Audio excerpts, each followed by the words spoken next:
Então, vamos lá. Pai Francisco notou a entrada no recinto do arcanjo Miguel, com sua corte de espíritos iluminados e dezenas de outros, manipulando fluidos do ar e das árvores, das águas e de fontes que desconhecia. No momento, deu graças a Deus.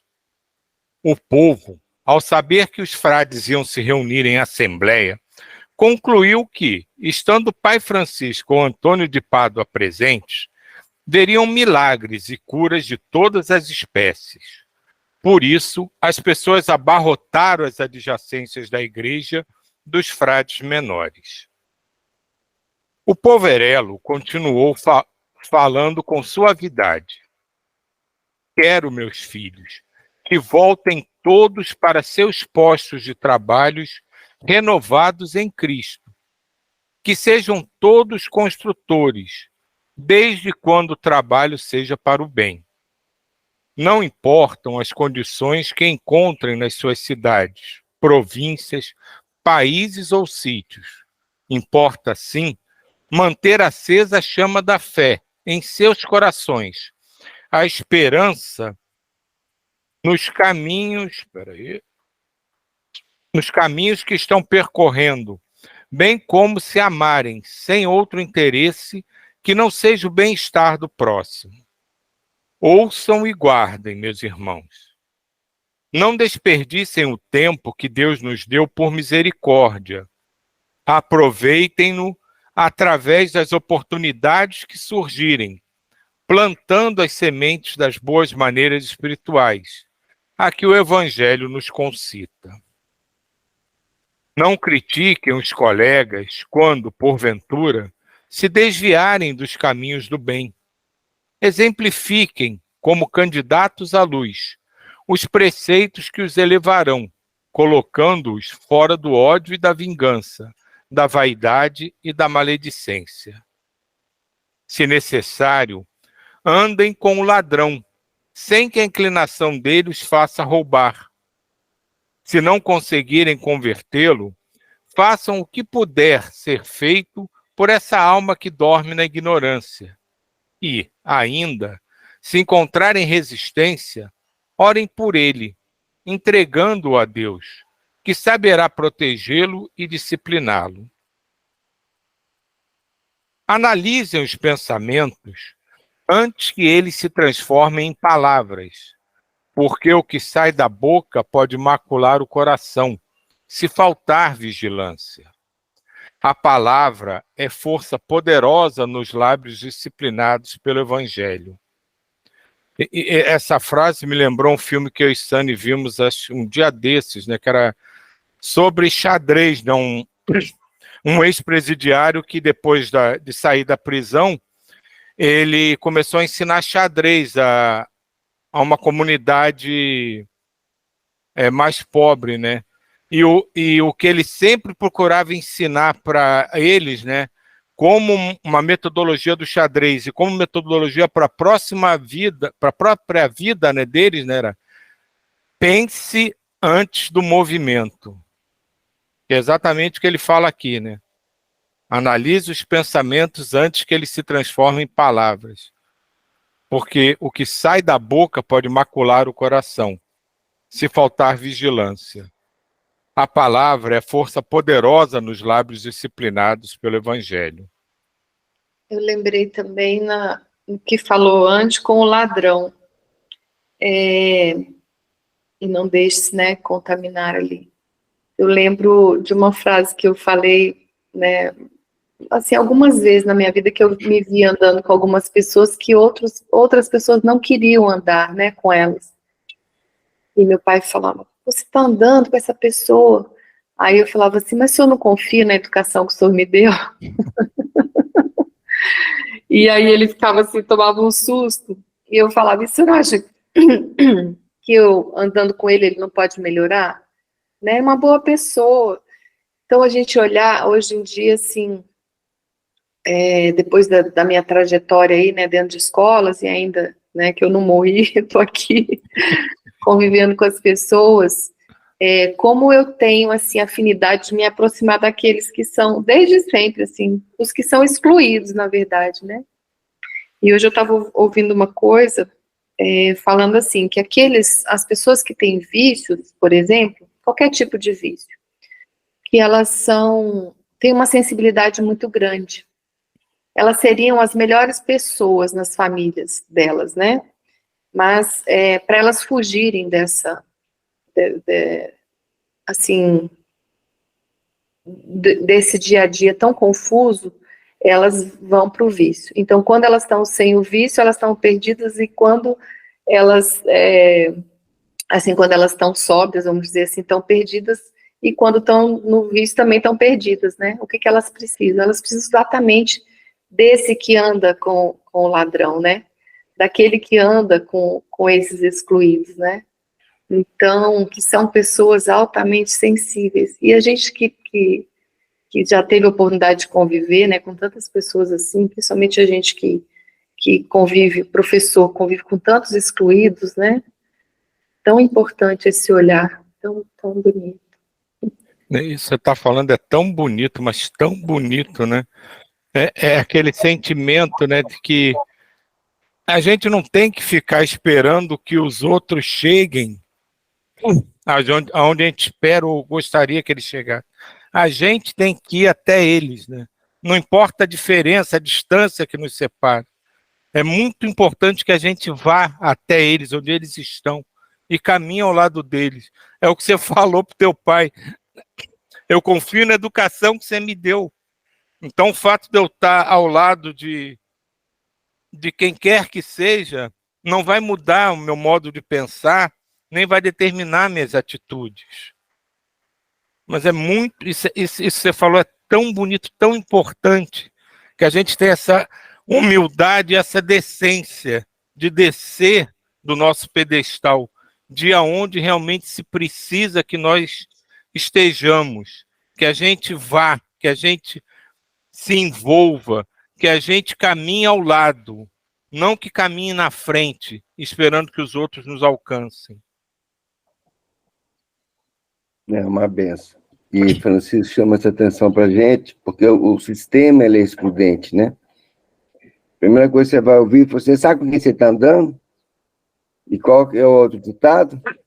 Digas com quem andas que eu direi quem és. É uma sociedade, a gente vive, sempre foi assim, né? Você vê Francisco alertando a gente. E deixa de ser bobo, né? Todo dia sai o esperto e o bobo de casa, não vai ser o bobo, né? E andar com o excludente. Na hora que você anda com ele, que você tá, quando a gente faz isso, a gente está incluindo, né? É um trabalho muito legal isso de inclusão. Nossa, muito bonito. Agora, gente, vira e mexe, eu lembro da Silvana, porque Silvana, para mim, é a coisa mais linda do mundo. Silvana, lá da Escolinha Maria Teixeira. Que coisa mais linda. Ela vai incluindo todo mundo. Vamos lá, diga, Diva. Eu acho muito bacana quando a gente pensa nisso, né? Não julgar, só estar ali e ver naquela pessoa Deus, né? E não os atos dela, né? E tudo. E a gente, eu sempre falo assim, que a gente tem essa coisa da pessoa mais simples, do tudo. Mas às vezes a gente esquece também do político, do ricão, da pessoa muito rica, dessas pessoas, né, que a gente acha que estão numa situação muito favorável, né, e também a gente julga, e também a gente se coloca meio que superior a muitos, né, e também eles são dignos disso tudo, né, como que é importante a gente olhar todos, né, sem esse julgamento, né, sem essa visão de ser melhor ou pior, né, que a gente tem isso, né, e como eu trabalhei com eles, assim, eu via muito isso, eu falei assim, gente, como as pessoas, não que eu justificasse algumas coisas, não é isso, é ver o ser humano ali, e a gente tende a julgar, a catalogar, e a não perdoar, e não é só, né, os mais frágeis, vamos dizer assim, os que a gente coloca como que estão entre aspas, abaixo da gente, no sentido financeiro, no sentido de poder e tudo, né? Mas os poderosos, entre aspas, que também são dignos, né, disso. Assim, eu não vejo nesse caso, né, essa coisa de acima e abaixo, que é sem sentido, né, claro, né, mas não nessa questão de poder, de condição financeira, não. O que ele fala aqui é moral mesmo, é de crescimento moral. Então, independente se ele é o presidente da República, o senador, ou é um morador de rua, acho que independe nesse caso. Não é a condição social dele, é a condição moral. Acho que aqui ele trata mais dessa condição moral, não da condição social em si. Diga, Zé, ia falar? Quero dar um testemunho muito baseado no que Neuza falou, né? Essa coisa dela ter esse olhar para os excluídos. Assim, como professor, eu fico às vezes impressionado que isso acontece comigo de forma natural. Os alunos que se drogam, de alguma maneira, criam uma conexão. Os alunos que são literalmente hostilizados pelo resto da turma, né? Existe essa hostilização, né? Um grupo maior de alunos contra. A gente percebe que eles se sentem isolados, etc. E tal. Eu sabia que a gente tinha obviamente, a gente é uma referência, né? Mas eu não imaginava a força disso, né? E aí é engraçado, porque um deles, né, por exemplo, se formou, apesar de todas as dificuldades, né? Enfim, aluno com muitos problemas. E aí ele, depois, agora, ao longo dos anos, ele manda mensagem de carinho, manda mensagem, estou aqui fazendo tal coisa, estou aqui na luta, assim.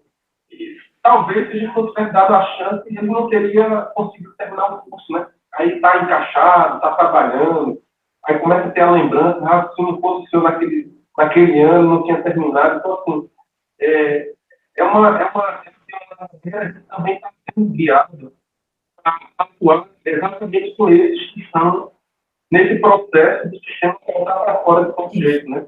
Porque tem uma sensibilidade, como o Neuza disse, muito aguçada. Muito aguçada. E, às vezes, a droga, né, seja lá qual for, é realmente para poder suportar a convivência. É para suportar a convivência, né? A convivência, a parte social dentro da própria universidade. Isso é muito forte. E você falando isso, né, a gente tem que ter, assim, ressaltado também que não é a pessoa que tem que mudar, é a gente, né? Então, por exemplo, o pai e a mãe ficam desesperados quando, né, tem algum filho que está usando droga e tal. Mas onde que tem que ocorrer a mudança? Principalmente, né, nesse seio familiar, né, na estrutura ali, que é a base e tudo, né, nesse acolhimento, nesse atendimento. Eu fiquei pensando assim, quando vocês estavam falando, a gente tinha que ter todo mundo uma plaquinha, né, quem nunca pecou, que atira a primeira pedra, né, o tempo todo, a hora que você vai criticar quem nunca atire a primeira pedra, quem nunca atira a primeira, o tempo todo, gente, a gente tem que andar com isso assim, como se fosse aquela, né, que eles falam que esses seres aí, né, já mais adiantados, eles têm já o visor do computador, de tudo, já ele se plasma na frente, né, tem que ter plasmado isso aí na hora que eu for fazer algum julgamento, né, quem nunca que atire, né, suas palavras, né? Mas vamos lá. Fé em Deus. Por isso a gente está aqui, né? A boa ação que devem praticar todos os dias é o ato divino do trabalho, de qualquer espécie, digno de ser considerado uma prece. Não ajuntem ouro nem prata, ou celeiros de alimentos, mas deem curso livre para que essas coisas de Deus os beneficiem sem interrupção. Não esqueçam da higiene diária. Não esperem que alguém lave as suas túnicas e não queiram um ser maior que o outro. Façam o que aconselha o divino doador, Jesus Cristo. quando um dos discípulos pergunta qual deles é o maior, aquele que se fizer o menor dentre todos. Esse é o maior. Não esperem sem esforço maná do céu. Busquem-no atendendo o buscai e achareis de Jesus. Não esperem que as portas se abram por milagre. Batam, atendendo o batei e abrir-se-vos-á do Mestre. Computem a humildade com sabedoria, o amor com a razão, que vencerão todos os obstáculos e alcançarão todos os ideais que a fraternidade bafejar, e o amor esplender-se-á como guia. Não atormentem os corações com posições de mando, nem com conforto em demasia. Lutem dentro de si com essas armas e conquistem por esforço próprio tudo o que for bom, no mundo do próprio eu. Terminando, Pai Francisco levantou-se e logo foi cercado por alguns frades. O abraçaram e o beijaram. E beijaram suas crespas... Desculpa. Frades que o abraçaram e beijaram suas crespas mãos, e por outros que queriam, pelo menos, tocar sua surrada túnica. Flores eram divididas entre os presentes, e o perfume das rosas recendia no ambiente.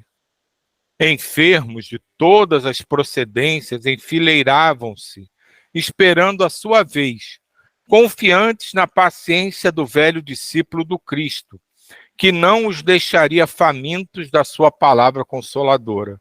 Engraçado, escrevendo isso aqui, me lembrou a Neuza vai lembrar bem da AMA, né? Que cada vez que ela termina a palestra, todo mundo fica esperando para abraçar e pegar um pouquinho do cadinho do amor que ela tem.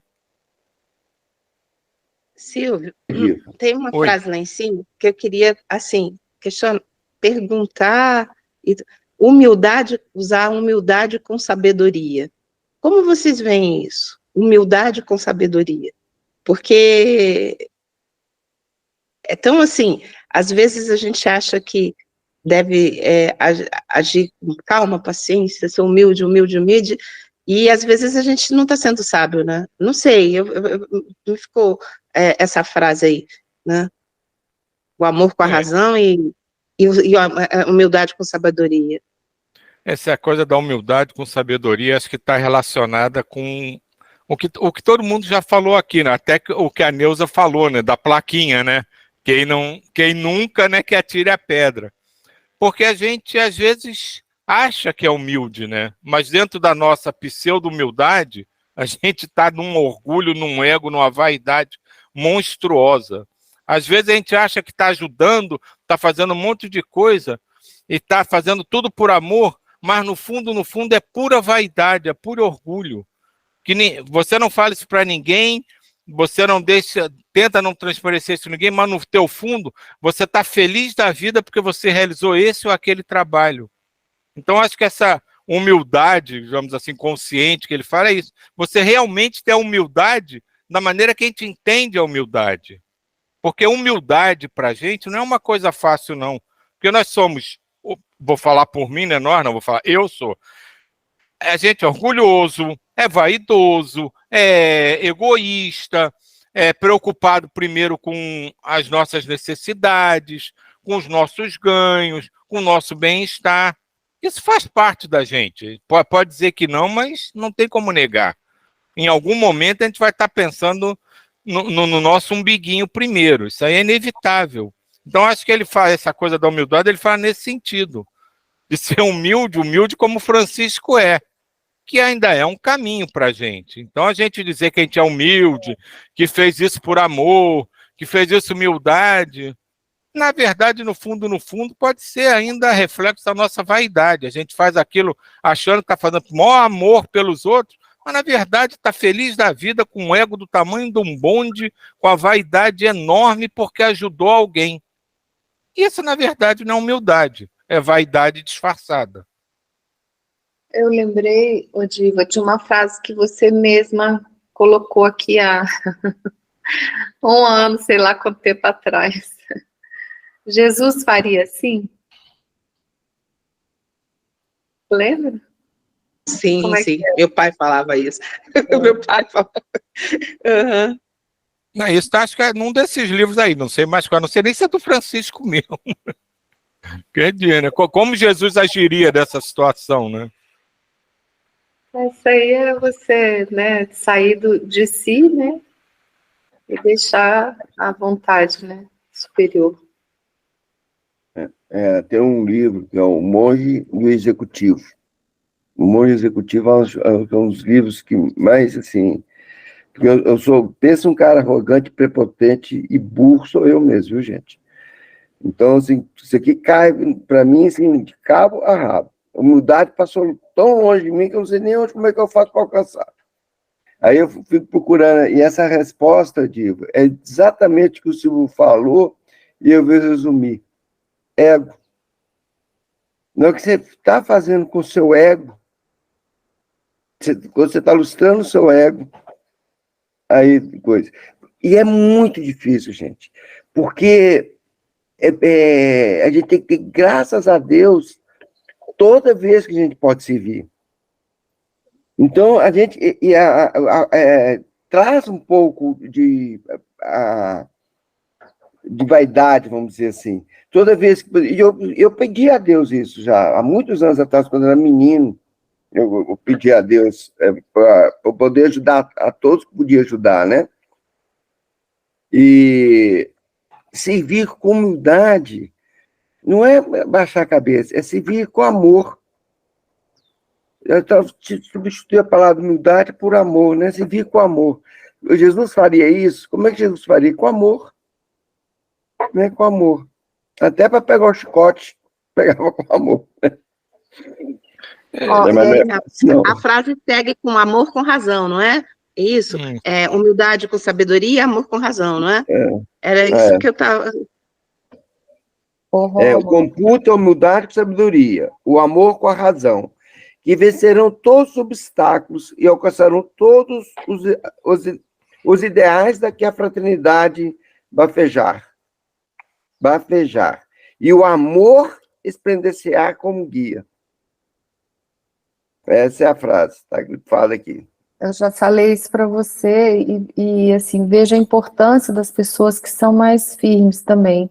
Aí no texto ele fala, né, ser amoroso, mas ter também essa firmeza, que às vezes alguns outros não têm, as coisas às vezes precisam ser definidas, e é muito importante, e já te falei isso, e falo para outras pessoas, a gente, não foi à toa que a gente veio da forma que a gente veio, cada um com os seus, né, olha quantas coisas você faz, né, imagina se você fosse, tá, então tá, amanhã eu resolvo. Aí você fala, tá bom.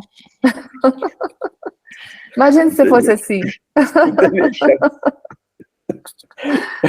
Vamos lá. A diferença da gente para eles, né, que Francisco, Jesus, eles fazem isso naturalmente. Eles fazem porque fazem, porque é natural para eles. A gente ainda acha legal. Ih, que bacana que eu fiz isso. Ah, que legal que eu fiz aqui. Pô, tô feliz que eu fiz aqui. Eles não ficam nem felizes, nem tristes. Para eles é natural. É um movimento natural do ser deles. Então, eles não têm essa coisa da vaidade, do ego. Não precisam ser humildes, porque para eles é natural. Isso é um movimento natural. Nós ainda não temos esse movimento natural. Então, a gente fica, vamos festejar, eu fiz uma coisa boa, não sei o quê. E assim, vai melhorando? Vai. Mas isso é vaidade, é orgulho, é tudo que a gente ainda tem e vai vencendo. Aos poucos a gente vai compreendendo, as coisas vão ficando naturais. Então, tanta coisa que a gente aprendeu a fazer, foi fazendo, desenvolvendo e virou automático, né? Aquela coisa medular.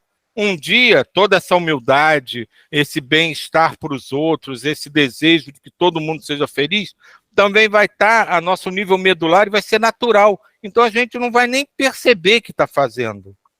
Enquanto a gente estiver percebendo que está fazendo, é porque a coisa ainda não está no equilíbrio que eles já alcançaram. A gente vai chegar lá? Claro que vamos. Em 2 milhões de anos, mas vamos chegar lá. Amém. Acho que a coisa mais bacana assim, Deus ama, Jesus ama, Francisco ama. Não, ele é o amor. Então, quando a gente é o amor, pronto, tudo foi. Então, vamos ser amor, vamos viajar com a Neuza agora. Vamos segurar. Paulinha. Paula Oi, quer falar aí. gente. Eu lido com muitos voluntários lá na escola, né? E a maioria chega com muita boa vontade, querendo ser melhor, querendo ajudar. E o que eu falo para todo mundo é: vem, nem que seja na força do ódio. Começa mesmo que seja sem estar muito confortável com a situação, entendeu? Porque depois as coisas você vai vendo sentido nas coisas, porque às vezes é difícil começar, né? E às vezes fala assim, eu não vou fazer porque vai ser vaidade de me ajudar, mas a gente tem que começar de qualquer jeito. Nem que seja não fazendo muito sentido, mas vai.